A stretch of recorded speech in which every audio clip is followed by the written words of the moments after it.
The town of Blackthorn Cove clung to the edge of the English coast like a barnacle to a rotting ship, its cobblestone streets slick with sea spray and secrets. On the night Oliver Graves was born, the wind howled through the cliffs as if the very earth mourned his arrival. His mother, Clara Graves, labored in the drafty attic of Gravesend Manor, a once grand estate, now crumbling under the weight of debt and decay. Clara, pale and sweating, gripped the locket around her neck, a tarnished silver oval containing the miniature portrait of her late husband, Edward.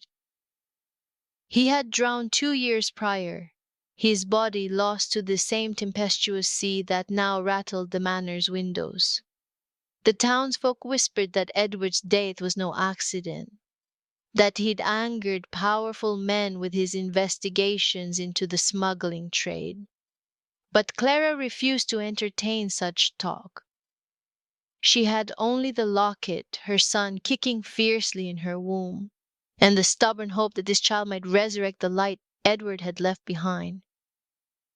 "Push, madam," urged Mrs. Tallow, the midwife, her voice sharp as the scalpel she'd laid beside the bed. "The babe won't wait for niceties." Clara bit back a scream as pain seared through her. Beyond the attic's single grimy window, lightning split the sky, illuminating the jagged silhouette of Blackthorn Lighthouse, a skeletal sentinel guarding the cove's treacherous waters. She thought of Edward's last letter, penned in his hurried script. "If the child is a son, name him Oliver. Let him be my olive branch to this wretched world." When the infant finally slid into Mrs. Tallow's calloused hands, he did not cry. His silence terrified Clara. She reached for him, her fingers trembling, and pressed the locket to his tiny chest. "Breathe," she begged, her tears mingling with the salt-stained sheets. "Breathe!" A gust of wind extinguished the room's lone candle. In the darkness, Oliver Graves drew his first breath, a ragged, gasping sound that carried the weight of a storm. 3 days later, Clara stood at Edward's grave, the locket now looped around Oliver's neck. The vicar had refused to bury her husband in consecrated ground, citing unnatural suspicions about his death. Edward's headstone, a crooked slab of granite, leaned against the churchyard wall like a drunkard. "He loved justice," Clara whispered, adjusting the blanket around Oliver's face. The infant stared up at her with eyes as gray and unyielding as the winter sea. "You'll see to it, won't you?" A shadow fell across the grave. Clara turned to see a tall, broad-shouldered man in a charcoal greatcoat, his face half hidden beneath a hat brim.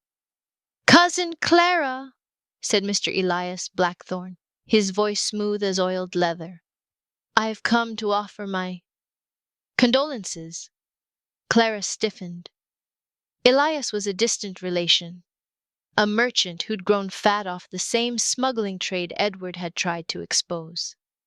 She'd heard rumors of his dealings in London, warehouses filled with opium and stolen silks, bribes paid to magistrates. "We need no charity," she said, clutching Oliver tighter. Blackthorn smiled, a cold flicker of teeth. "Charity, no, but a woman alone, with a child and a mortgaged roof? The world is unkind to such creatures." He leaned closer, the scent of brandy and cigar smoke clinging to him. "Accept my help, or the bank will take Gravesend by month's end. What then? Shall your son grow up in the workhouse?" Oliver began to wail, his cries sharp as gull shrieks. Clara glanced at Edward's grave, then at the locket glinting against her son's chest. "Very well," she said, her voice steady despite the dread pooling in her stomach. "But we stay in Gravesend. This is his birthright." Blackthorn tipped his hat. "As you wish, cousin." As he strode away, His coat flapping like a raven's wings, Clara pressed her lips to Oliver's forehead. "Fear not," she murmured. "We'll outlast him." But the locket felt heavy against Oliver's skin, as though it already knew the truth. Some birthrights are cursed,